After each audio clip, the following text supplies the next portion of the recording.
Wherever there are shadows, there are people ready to kick at the darkness until it bleeds daylight. This is Bleeding Daylight with your host, Rodney Olson. Welcome. Thanks for listening.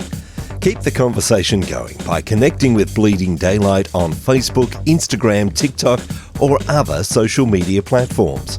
You'll find all the links at bleedingdaylight.net, as well as dozens of other episodes of Bleeding Daylight, featuring some remarkable people sharing their own extraordinary stories.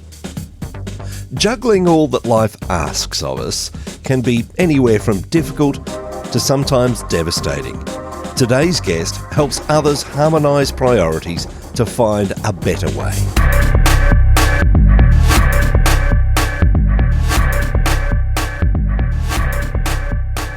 I'm so pleased today to introduce my guest, Rebekah Scott, a dynamic and inspirational speaker and podcaster who loves Jesus and understands the power of encouragement. Rebekah's passion is to help parents and business owners balance home and work life with joy and less hustle. Rebekah found herself overwhelmed until God intervened, guiding her towards a more manageable and fulfilling path. Rebekah now empowers others to embrace their roles with clarity and confidence. Rebekah, welcome to Bleeding Daylight. Hey, thank you so much for having me on the podcast. This will be fun. We all play several roles in our lives. Finding the right balance between all those roles can sometimes range from difficult to almost impossible at times. Tell me about the roles that you were juggling when you came to somewhat of a tipping point. Yeah. Well, first off, if you're tired of hearing the word balance, it's such a gross word. I use the word harmonize because I'm like, if anybody's ever tried to balance anything, one side is always losing. So one of the things that I'm like, I'll just tell people, use the word harmonize because you're trying to do both. The tipping point for me was my business was 18 months old and my son, my firstborn son, was 18 months old as well. And I was packing for an art show, which is kind of like a market or a festival or something like that. So I was packing my purses. I sew and design, and I have a purse business where I actually make them. And I was packing my van with all of the products. My email notifications were going off. My landline at the time was going off. My toddler kept asking for a snack. And the van, because the door was open, kept dinging. Like there couldn't have been any more alarms going off at once, which is pretty typical for a day sometimes, right? And my son kept asking me for a snack as I was going by him. Probably the third or fourth time I said the infamous mom word, like just a minute. And for whatever reason, the fourth or fifth time or whatever he asked, I screamed at him, stop. To this day, I can recall his blue eyes welling up, not understanding why I was overreacting. I just melted in the moment because I knew that is not how I wanted to react to a simple request for a snack. But I also knew I really wanted to do this show.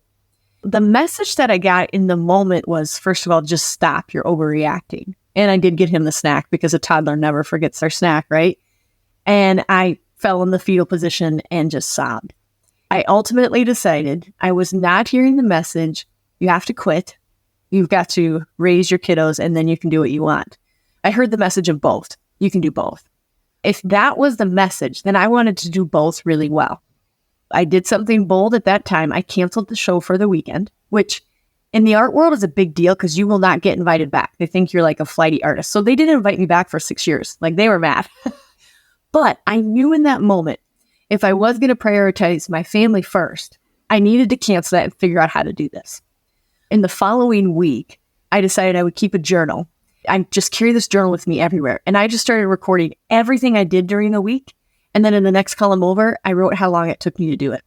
Because I wanted to be able to zoom out and look at this and go, okay, well, how much time am I actually spending with him? How much time am I checking email? How much time am I actually sewing? How much time am I making food? How much time am I concentrating on myself, getting up, reading my Bible, running, whatever that looks like? What emerged from that was super interesting. I realized that there was about 5 pillars, if you will, or 5 systems. There was times when I was taking care of myself, my me system. There was time when I was creating food, a lot of food system. There was time that I was taking care of my home, doing the laundry, cleaning. That would be your home system. There was time that I was taking care of my family and doing devotions with them and living out the legacy that I wanted for them. And there was time that I was working. And so when I could see that there was 5 different areas that I was operating in, I was like, okay, now I just need to figure out which one of these is the most broke right now, which ones I need to fix, or which one could I start with. And at that moment, I realized my work system was broke. I couldn't keep trying to squeeze in 70-hour weeks while raising a toddler. And we farm and ranch also, you guys. So I literally have chore time with animals. I can't do 70 hours. So I started applying just the hours to the work system that I knew would be the most profitable, not necessarily in money, but profitable in return for time and energy at that stage of life. We live in a world that tells us you can do it all. And as you say, it's not that you said, okay, I need to just start dropping lots of things. You said, I do want to continue with the business. I am raising a toddler. I do want to be there for my family. So when we're told we can do it all, we naturally assume I can keep doing it and I must do it at this pace. So how do we go from that worldly message of, yes, do it all, to actually, let's do it all, but in a sustainable way? Yes. I think the message is, yes, you can do it all. And I think you can do it all, just not all at once. I think we have to get really real about, okay, well, what stage of life am I in? Like, I'm going to keep listening to the message that success means this. Have you actually thought about what success for you means? That may not mean 70-hour weeks. That may mean just 20-hour weeks. And it may mean 70-hour weeks when you're trying to grow the business, but maybe just for 6 weeks. So really just look back and go, well, what is my version? And flipping that script also is just making very clear what your priorities are. And that's another thing that emerged from that transformational week was, okay, my priority is going to be I'm a servant of God. Then my next priority is going to be a wife. Then I'm going to be a mom. And last, I'm going to be a designer and a business owner. So every decision, every email, every phone call went through this filter of, okay, does this opportunity allow me to serve God? Does this opportunity allow me to still be a great wife? Does this opportunity allow me to be a great mom? And does this opportunity allow me to advance my business or what? And if any of them were no, I had to just individually pick case by case, like, do I want to do this at all? And when I got really clear about that, I said no to some actual big opportunities, but I know that the God in the universe would not let me have those opportunities later on if I honored the setup that he had for me. And so I thought, okay, this is not an opportunity for right now. Thank you so much. Keep me on your email list. Think of me at yet another time, but right now that doesn't fit with my stage of life. So getting clear on my priorities is a way that you can flip that script of just, you can have it all. Yeah, but maybe just the parts for right now that will be profitable, if you will, for both time and energy in your family. It's interesting you mentioned that it might be that in the early stages of business, you need to be working that 70 hours a week, but that is not going on forever. And we do tend to kid ourselves with this idea of, oh, well, it's a season, but I've heard it said that if there's no end date to the season, that's not a season, that's your lifestyle. How do we determine what is a season and what is going to be sustainable? Well, determining the season too, I love this part because I frequently in my coaching ask people like, okay, is this a new lifestyle or is this a season? So let's just be clear, because if this is the lifestyle that you want, we're going to have to adjust the systems to equal your 60-hour weeks that you're demanding or your 70-hour weeks. And I would politely tell you that's probably not sustainable. But if that is what you want, then you need to be clear with your family that this is what it means. Like, are you going to get up super early or hire your nanny or whatever? But defining a season is important because, especially as small business owners, we love what we've come up with. We want to work nonstop. But the people in your life, especially family, especially children, will hold you accountable to, hey, didn't you say this is 6 weeks? And then mark it on your calendar. Like, hey, here's the end of it. This is where we're going to celebrate that season of growth. If we're talking about a business system or a business project you're working on, that's when we're going to celebrate because I'm going to finish it up by then. And then you can have a celebration with your family, whatever that looks like. But here's also permission. I've had a couple projects like that did not go as streamlined as I wanted. And by the 6-week mark, I was like, guys, I'm not done. But because we were clear about our expectations, I could tell my family, guys, I need 2 more weeks. I'm very sorry, but I've got to have 2 more weeks to wrap this up. We got behind on a few things. And they were okay with that because I'm still declaring this season will end and we will stop and we will celebrate, and then we'll figure out what the next steps are going to be. How do we figure out the balance between so many good opportunities, so many good things, and what is the best for us? Because there's a never-ending array of good opportunities for us, and we see that and we think, and sometimes we even spiritualize it and say, well, God has obviously given me this opportunity. I need to grab it. And yet we just then work ourselves into the ground. Oh, gosh. Okay. Work in progress, as always, you guys. But I would go back to that list. Like, there was some opportunities. So, for example, I manufacture purses, handcrafted. I have had manufacturers come to me and say, hey, we can just do it in our building. But my original vision, and I still have this vision to this day, and some days I live it and some days I don't, as far as like as clear as it was, is that I would get to sew at home and raise babies. So this manufacturing thought process was like, but that would remove me from the home, and then I wouldn't get to raise them. I'd raise them at night, but I wouldn't be with them. So politely, nope, that's not what I have planned. I didn't know it at the time, but looking back, I'm like, being so clear on what my vision for my success was and what I wanted to do with my business helped me be able to say yes and no to opportunities more easily. So I was like, nope, not right now. I was also asked to speak on some fairly large stages for me and like developing my coaching and stuff. And they landed during sports seasons, and sports, believe me, is not the end all be all, but they were important games at that time for that kiddo. He'd been through some things. And so I had to say no, because the business came after my role as mom. And I said, please keep me on your email list, but I'm going to have to say no this time around because I'm prioritizing XYZ. And there's a really gentle way to always say no, but not like a hard pass, but like a friendly no would be to say, oh man, thank you so much for this opportunity, but I am prioritizing XYZ, whatever that is, because it's such a kind way to deliver, like, this is amazing. I'm acknowledging and honoring that, man, this could be really cool. And I'm so happy you thought about me. However, I have this priority, because when you use priority, there's an immediate like, ooh, priority is a big thing. Like, we just think of that word as like, okay, priority is an honoring.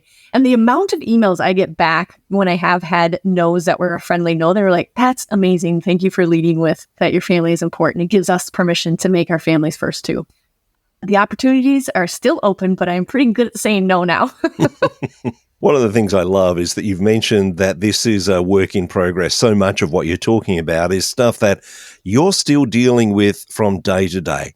How important is it for us when we find ourselves in those times where, that didn't go how I wanted, that didn't go according to my plan, to give ourselves permission to say, okay, this is a temporary glitch, I'm still working with it, rather than just thinking the whole thing is just not working? I think it's a reflection time for yourself. A good question before you take a project on or something that you're like, okay, we're doing it, is to always play out worst case scenario and best case scenario. And the worst, is going to be like, well, we have to quit or whatever. And the best case scenario is, okay, this is going to be amazing. And by asking those questions first, and if the opportunity does fall flat, it's like, okay, well, especially as a leader, what can I learn? And blame yourself for all of it, because you are ultimately responsible. Take away the pieces that you could learn, but don't just think that it's a moment where you have to quit. In some instances, there are cases where you're like, okay, I actually do need to stop this. But most cases, or you just need a break. You just need to think about it and how you go about it a little bit different the next time. But most cases are not a die-hard quit. You're the one who knows the ugly details, but not everybody does. Not everybody is having the voice in your head that says you failed. First of all, that is not God. That's you being hard on yourself or Satan himself. But just sit with it for a little bit and figure out how you're going to switch. How often do we need to go back and reprioritize? Because we can start with a set of priorities and put them in place. And then as life happens, life throws all sorts of curveballs at us, and they might not necessarily fit with those priorities that we've set up. So how often do we have to go back to those priorities?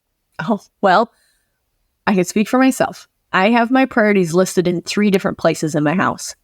Because of my entrepreneur ways and my like, ooh, this would be fun, let's try this. I move pretty fastly and I'm very energetic.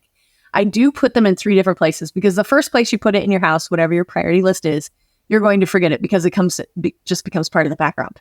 But the other place I put it is on my mirror in my bathroom, so that as I'm getting ready in the morning, I'm like, okay, here are the decisions I'm making today. I'm going to serve God. And I'm going to ask Nicholas, my husband, if he needs any help today. oh, and that's right. I got those things set up for the kids. I'm going to read an affirmation to them that morning. And then, oh yeah, I got some cool work stuff going on, but ooh, the work stuff looks like it's really crowded today, and that will not allow me to be very present at supper. So I'm going to ask my assistant to help me move a few things around. So it's a constant reminder. And then the other place I have it sitting now is the fridge, because I visit the fridge a lot. So the other place I have my priority list, and it also allows my family to keep seeing that these are mom's priorities. And I'm raising 3 daughters also. So I love for them to see like, okay, mom still got them in check. I definitely visit daily and sometimes hourly. And I guess that's part of the key. So often we can set priorities, we can set directions, we can set even reminders of things that we have to do, but they go down in a notebook somewhere or online somewhere, and we never visit it again. So what you're talking about is ensuring that those things that we have put in place remain front of mind. And it doesn't seem very businesslike to be putting that on a fridge, but that's what works. So we need to find the thing that works, don't we? Oh, yeah. You have to do the most practical thing for you. So I'm obviously old school and I like paper and pencil and all that stuff. But if it's digitally for you, it's the background of your cell phone, go for it. And here's another permission, Rodney, is that it may not always be the same. Your priority list may change in the order for different seasons. So maybe you have an ailing parent you need to take care of. That may move up. Or somebody in the family was diagnosed with something. That may move up. You're on a work project. You're like, okay, it's still last. But like for us, we farm and ranch. So we have a meeting with our family about harvest season. It's crazy. My husband is out till 2 or 3 in the morning. That work for him is a priority because we have a small window to get the crops in. And so that becomes a high priority. And so we just talk with the family like, hey, harvest season is coming up. This is what it means. This is the hours that it's going to take. This is how we're going to show Daddy that we love him and we support him. Just also be gentle with yourself that your priority list can also change. And it may just be some evolving for yourself. Or you're like, you know what? I'm going to move this up on my priority list. You can do that. These priorities obviously need to be put in place. They need to be in a place where we can see them. But how do we stop our family from starting to perceive that they're just one on a list of priorities? And it's, no, mum hasn't got the opportunity to prioritize you at the moment. The priority right now is this.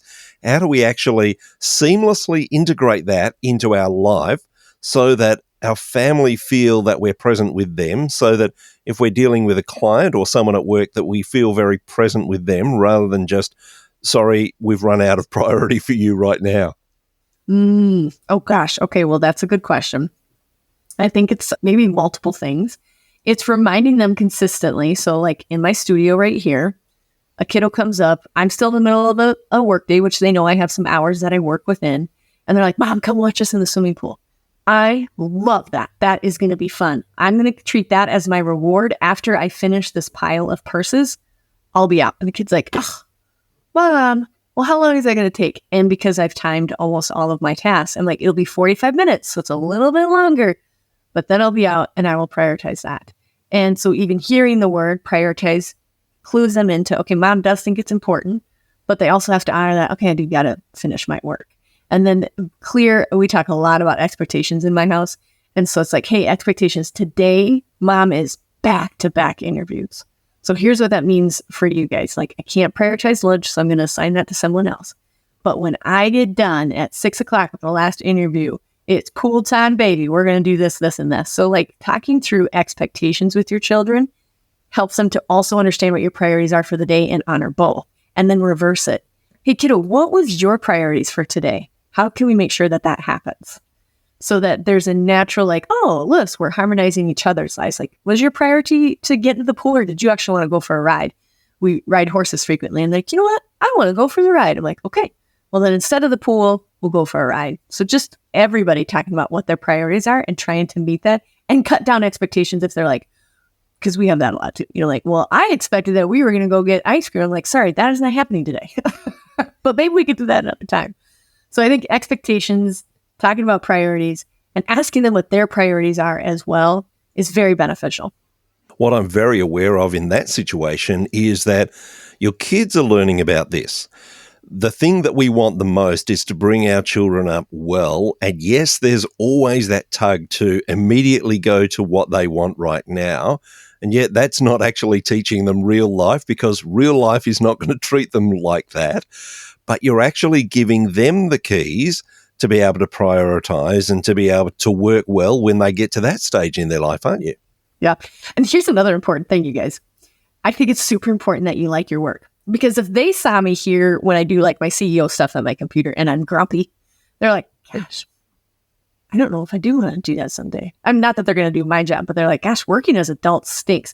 But if they see me joyful, chances are I'm actually behind the cutting table, because when I create is when I'm most joyful, and I'm dancing and I'm listening and I'm humming. They're like, okay, work is fun. This is fun. I do want to be a part of it. And because I've been clear about what my priorities are and why I do the work that I do to help raise them, to help pay for things, and because I think God has blessed me with it, they are always looking for what they're good at.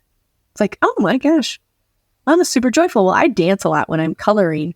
My youngest says this, Mommy, I really dance a lot and I like to sing when I'm coloring. Maybe I'll be an artist. I'm like, yeah, you might be. So they're picking up on those clues of what we like doing and why it's important to work.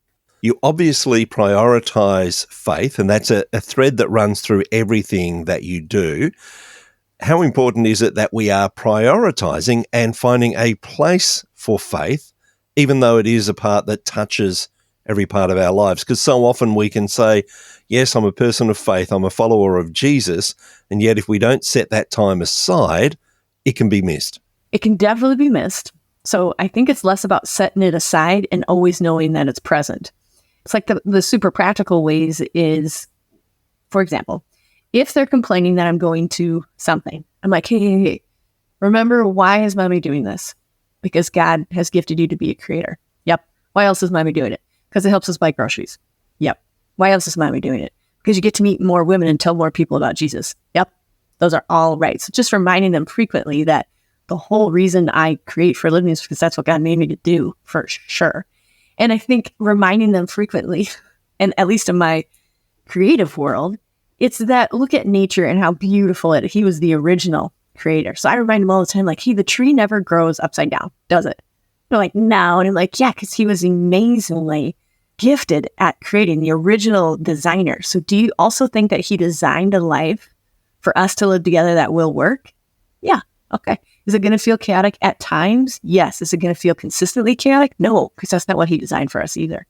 So I think faith, if it's a part of your conversation all day, and we spend less time thinking about, I'll get my devotion time in during my coffee time and then I'll get the kids in, but rather like it's just a part of your conversation all day, it's just easier. It comes naturally. We have some practical rules that we do in our house that are a little bit cheesy, but they work for us. When we get in the car, we cannot turn the radio on, listen to a podcast or an audiobook until we've listed 5 things that we're grateful for that day. So everybody in the car spits them out. I'd love to say it's a very romantic moment, you guys, but mostly it's like, Mom, I'm grateful for the car. I'm grateful for this cheese stick. I'm grateful we're actually not late today. And I'm grateful my sister remembered her shoes. But they're practicing open faith of gratitude. And like I just said to my son, he's going to look at this car. He's 17. So everybody picture a 17-year-old who will make eye contact, but he's still too cool. You know, he's all those things. And I said, hey, before you buy this car, I want you to pray about it. And he's got a heart for God. And he goes, I did. I go, but can you just be really specific that you ask God for a physical moment in your body, whether it's a tingle in your heel, hair on the back of your neck, a skip in your step, that would signify this is actually the car that you should be purchasing. Ask him for some help. He's like, thanks, Mom. So just reminding them too, like, who is God? How is he working? That he works physically, he works mentally, he works spiritually in your life, calling to all the different things that God can do when we keep reminding them, like, hey, this isn't about us. How are we doing this? What was the point when you decided to transition from just, hey, I've found a system that works for me, to saying, I think other people could do with this as well. I want to share this with others. When did you make that change? Oh, you know what? I have a very distinct story that still to this day, I'm like, that's what happened. I had been in business for about 10 years. All of my kiddos, I have 4, all of them were under the age of 10. And we arrived at the grocery store on a Wednesday morning at about 9 o'clock. So it wasn't like late morning and it wasn't super early morning, but we arrived at 9 o'clock because I was meeting a seamstress to exchange that week's work. So I have some contractors. And we were waiting in the parking lot and we were, stay with me, do not make judgments yet. We were dressed and ready for the day. We had our clothes on. I had my hair and makeup done. I was ready to do the day, right? Make these exchanges and then go get our groceries. And the seamstress come to the parking lot. And I just want you to picture like a van cruising in, barely into the parking space. She's got her 3 kids in the car. They have total bedhead, all their jammies on. They're just adorable. She walks out in a tracksuit with her big sunglasses on. And she goes, oh my gosh, we meet each other. And she goes, Becca, tell me you are not like this. Because we looked like little ducklings. We looked like we were fairly ready for the day. And I immediately said, I was like, oh my gosh, no, we have days like that too. And I felt an immediate punch in my gut. I didn't know it at the time, but I was reflecting on it because God speaks to me through my gut. It's like my God organ. What I was doing is being falsely humble. I did know how I got there. I know how I got ready for the day. I had created systems to get the kiddos up and running so that our Wednesday could be productive, so that I could get the work done to be with them. Everything that I was doing was the same thing that she needed to do. She needed to raise those kiddos and get the sewing done for the day. I could teach her. There wasn't anything that I was doing that would be any different than what her lifestyle was. I could easily train it. It wasn't that I got up at 4 a.m. or stayed up to 4. It wasn't anything fancy. I just had practical systems that allowed me to approach the day with joy and have less chaos, which is not from God. And so that was the moment where I was like, I want a podcast about this. I could teach these systems very easily. I have some radio and TV background, so I hopped on a microphone and started recording my podcast, telling everybody about all the systems I use and all the permissions I give for you to run them your way, but at least make decisions. So I just help people make decisions so that they can use their own systems effectively. You've already got quite a number of episodes available of your podcast. Tell me a little bit more about it, and what can people expect if they listen in? We keep things very real, and I ask some curious questions when I interview people. We're up to 300 episodes now. I was podcasting before everybody was podcasting. So if you're listening to the beginning episodes, it's probably a little cringy for me. But honestly, I'm still using those same systems. Everything I was saying then is what I'm doing now. They've evolved a little bit with the ages of the kiddos. So some things I don't always practice or practice them differently. But they're all episodes of how I'm running all of my systems I talked about. Me, food, family, work, and home. I've loved doing it because I've got to have guests on who give us more ideas how to practically apply things. And one of the things that I set out for my vision for the podcast was just to be able to make it possible for women to think you can do both home and work life and with joy. I think we're often missing the joy factor. Everything that I put out there, I want them to be able to implement within 10 minutes of listening to the podcast. That's kind of one of my unique values of the podcast is if you're running errands or if you're actually running outside, that after you got done listening, you'd be like, okay, I could do one of these practices in the next 10 minutes. And then always turn it over at the end of my podcast. And also when I go live for my purse business, I always tell people, if you wonder where all this light and energy comes from, it's Jesus. So I'm reminding them too, like all of this organization, all this light, all this energy that I have is because of Jesus. There may be someone listening at the moment who is still in that time of chaos, still feeling that sense of overwhelm to the point that they think, I would love to be able to put systems in place. I would love to do that. But quite honestly, I don't even have the time to start that. What would your advice be to them? I would say this. First of all, I would remind them that you are equipped to do every single role, stage, phase, season that you are in right now. God has already fully equipped you. So stop listening to any messaging that tells you you can't do it, because you can do it. And then my second thing I would tell you is, speaking of those 5 things, which one do you think is the most broke? Is it your me system? Do you need to just take better care of yourself? Do not dwell on this, you guys, because you know we're in a world of me, me, me, me, me. But if there's a few things you can do to give yourself a better charge, let's start with that one. Or is it your food system? Are you tired of answering the question, what's for supper at 5:45? Is it maybe you just need to approach your food a little bit better? Is it a work system? You know that you're either not working enough hours or enough concentrated hours, or you're working too many hours. Maybe let's just take a look at your work system. Let's smooth out some things there. Is it your home system? Does it not feel like a sanctuary when you go into your home? Does it feel like pure chaos? Then let's start with that one. Let's just create a tiny space right when you walk in your door that has a cute Bible verse and a mat and a place for your keys that says, hey, welcome home. Let's do this. Or is it your family system? Are you not liking how you're parenting, or maybe your marriage is going and you just need to really concentrate on that one? Don't do all of them at once. But if you're super feeling chaotic and overwhelmed, and you're like, I don't even know where to start with one of the systems. And the good thing too, on my podcast or on my website, encouragerpodcast.com, this will help you narrow it down. There is a resource right there that comes when you go straight to the website, and it's 2 simple hacks for each system. If you fill that out, it'll take you about 20 minutes. It's just 2 simple hacks for each system. Whichever one of those is the hardest to fill out, chances are that's the one that you need to start working on first. So there's some practical advice there right away. There's also the opportunity for, as you say, hundreds of podcast episodes that people can start to go through. Rebekah, you mentioned the website, and that's probably the easiest place for people to find you. I will put links to the website, to the podcast in the show notes at bleedingdaylight.net so that people can find that easily. But thank you for sharing so much with us today. Thank you for being a guest on Bleeding Daylight. It's been an absolute delight. Thank you. Oh, thank you so much for having me. I'll just remind you guys, like with your amazing title, I love the title of your podcast, is that when you're feeling in the dark, just start bleeding that daylight. He's in you. He knows that you can do every single task, role, stage he's given you. You are equipped to do this. Thank you for listening to Bleeding Daylight. Please help us to shine more light into the darkness by sharing this episode with others. For further details and more episodes, please visit bleedingdaylight.net.